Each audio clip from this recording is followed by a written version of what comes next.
Hospital సుఖీభవకు తిరిగి స్వాగతం. Powered by AgriGold ఆయుర్ సుఖ మల్టీ స్పెషాలిటీ ఆయుర్వేదిక్ వైద్యాలయ. పిల్లల ఒళ్ళు కాస్త వెచ్చగా అనిపించగానే అయ్యో జ్వరం వచ్చినట్టుందే అని తల్లిదండ్రులు ఒకటే కంగారు పడిపోతారు.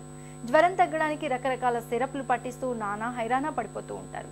కొంతమంది తల్లిదండ్రులైతే తీవ్రమైన జ్వరం మూలంగా ఫిట్స్ వస్తాయేమోనని తల్లడిల్లిపోతూ ఉంటారు. పిల్లలు జ్వరంతో బాధపడుతున్నప్పుడు తల్లిదండ్రులు ఏం చేయాలో, ఎలాంటి జాగ్రత్తలు తీసుకోవాలో ఇప్పుడు తెలుసుకుందాం. పిల్లల్లో జ్వరాలు సాధారణంగా 2-3 రోజుల్లో తగ్గిపోతాయి.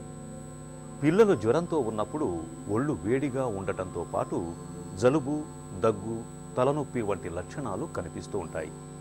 ఈ సమయంలో పిల్లల శరీర ఉష్ణోగ్రతను తగ్గించటానికి ఒంటి మీద బట్టల్ని తీసివేసి తడిగుడ్డతో తుడుస్తూ ఉండాలి. చల్లటి నీళ్లలో ముంచిన మెత్తటి గుడ్డను ప్రతి 5 నిమిషాలకొకసారి నుదురు మీద వేస్తూ ఉండాలి. పిల్లల్లో జ్వరం తగ్గటానికి పారాసిటమాల్ మందు వాడితే సరిపోతుంది. 5 ఏళ్లు పైబడిన పిల్లలకు ప్రతి 3-4 గంటలకొకసారి ఒక పారాసిటమాల్ టాబ్లెట్ని ఇస్తూ ఉండాలి. జ్వరంతో ఉన్నప్పుడు పిల్లల శరీరంలో ఎక్కువ క్యాలరీలు ఖర్చవుతాయి. పిల్లలు నీరసించిపోతూ ఉంటారు. ఆహారాన్ని తీసుకోవటానికి ఇష్టపడరు. నాలుక రుచి కూడా మారుతుంది.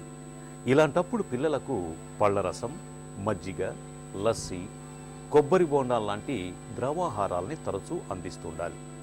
జ్వరం తీవ్రత ఎక్కువగా ఉన్నప్పుడు, ఫిట్స్ ఛాయలు కనిపిస్తున్నప్పుడు, వాంతులు లేదా విరేచనాలు అవుతున్నప్పుడు, శ్వాస తీసుకోవటంలో ఇబ్బంది పడుతున్నప్పుడు పిల్లల్ని వెంటనే ఆసుపత్రిలో చేర్పించాలి.